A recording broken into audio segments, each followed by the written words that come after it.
Si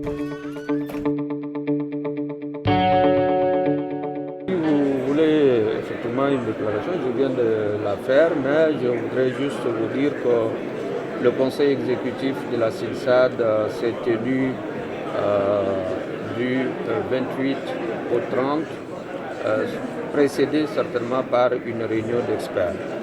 Et ce conseil exécutif a eu à examiner et adopter un plan quinquennal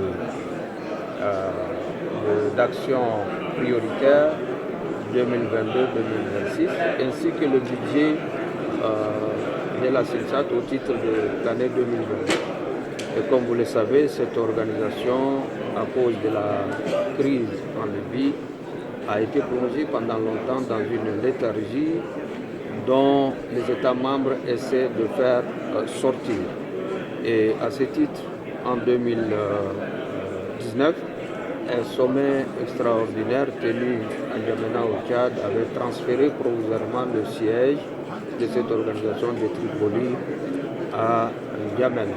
Et depuis lors, le secrétariat exécutif a repris ses activités et certainement c'est à la faveur de cette reprise que ce conseil exécutif a pu se tenir ici au Royaume du Maroc.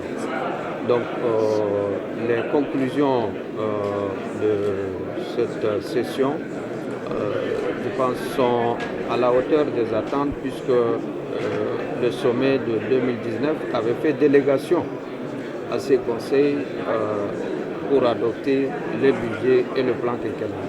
Ce sont deux instruments majeurs qui vont permettre au secrétariat exécutif donc, de se mettre résolument au travail. Ce n'est pas facile, c'est vrai, après tant d'années d'interruption de ces activités, que le secrétariat puisse reprendre, mais nous avons noté un engagement fort de la part de l'équipe en place pour effectivement relever les défis liés à la renaissance et à la relance donc, de cette organisation ô combien importante pour les États membres. Et cette organisation, comme vous le savez, a pour vocation d'engager des actions en faveur surtout des États membres dans le domaine du développement durable et dans le domaine sécuritaire, surtout en ce qui concerne les questions de paix et de sécurité.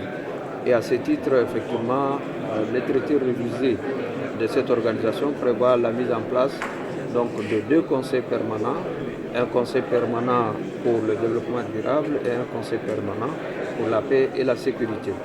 Et je me félicite de l'engagement chaque fois renouvelé du Royaume du Maroc, donc d'appuyer cette organisation pour occuper sa place dignement et accomplir sa mission comme il se doit.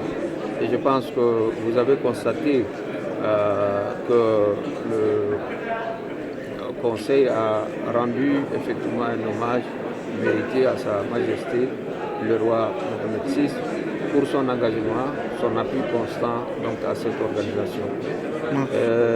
Je voudrais, pour conclure, me féliciter des conditions ô combien excellentes dans lesquelles ce Conseil s'est déroulé. Et je tiens à remercier plus particulièrement mon collègue Nasser Bourita et toute son équipe qui n'ont ménagé aucun effort pour que ces travaux se déroulent dans les meilleures conditions et que notre réunion se termine effectivement par l'adoption du communiqué final dont vous venez de prendre connaissance. Je vous remercie. Merci. قبل ما تخرجوا ما تنسوش تابوناو في العشان يوتيوب وبارطاجيو الفيديو وديروا جيم وتابعوا الدار على مواقع التواصل الاجتماعي.